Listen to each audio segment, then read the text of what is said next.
Hey guys, welcome back to my channel, the Canada Immigration Compass, where you receive all the information you need in order to migrate to Canada and receive your permanent residency.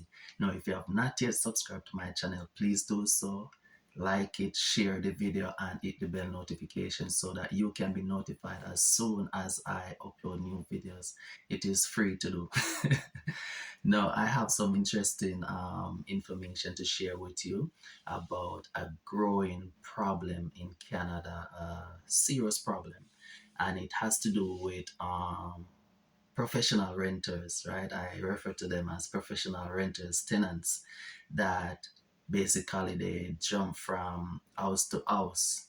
You know, they create havoc at this location, and after they create havoc, they move on to the next victim. Yes, the next victim, and after they create havoc in that new victim life, they move on to the new victim.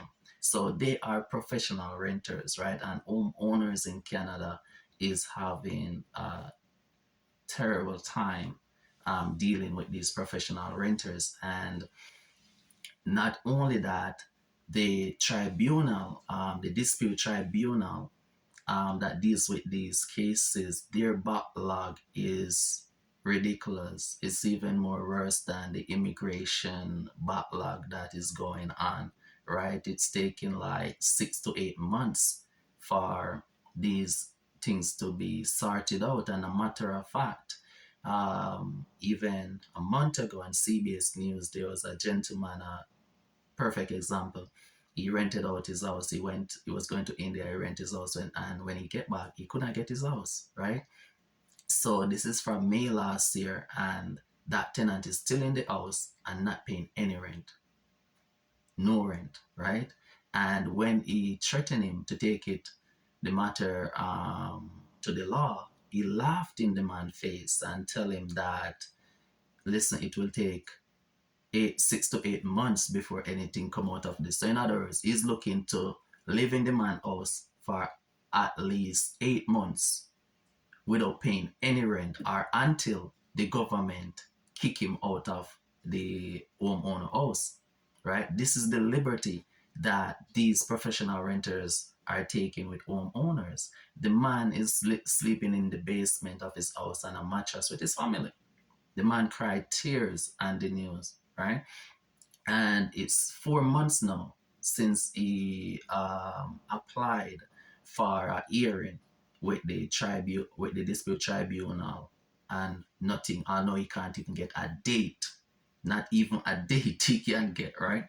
There was another homeowner who ended up have to be sleeping in his car, and his tenant owe him over $30,000 in and in his house for 9 months, right? And I know of individuals. One of my closest friend, he's experiencing this problem at this very moment. He rent two of his house, and he just got rid of one of the tenant, and that tenant owed him $9,000, and she wrecked his house. So he had to do repair on the house. So that repair cost plus the $9,000 that she owed him. And I remember some months ago when he went to her and said, listen, you need to pay me my money. She laughed at his face. She laughed in his face, right? These individuals pretty much taking liberty. Pretty much the law, the country, the law protects them or encourage them to do these kind of things. And not only that, this lady did not pay any water bill for the entire time that she was there. So that water bill end up go and the property tax or the land tax. So my friend land tax went up significantly, right? So and he still have the other tenant dealing with going through the same foolishness. I have another friend that recently got rid of her tenant, where when you look at the house, I mean, it was a total disaster. She had to renovate the place.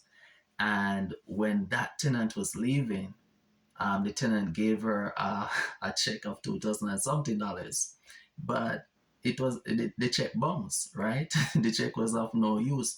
But my friend was just more than happy that she finally get rid of the tenant.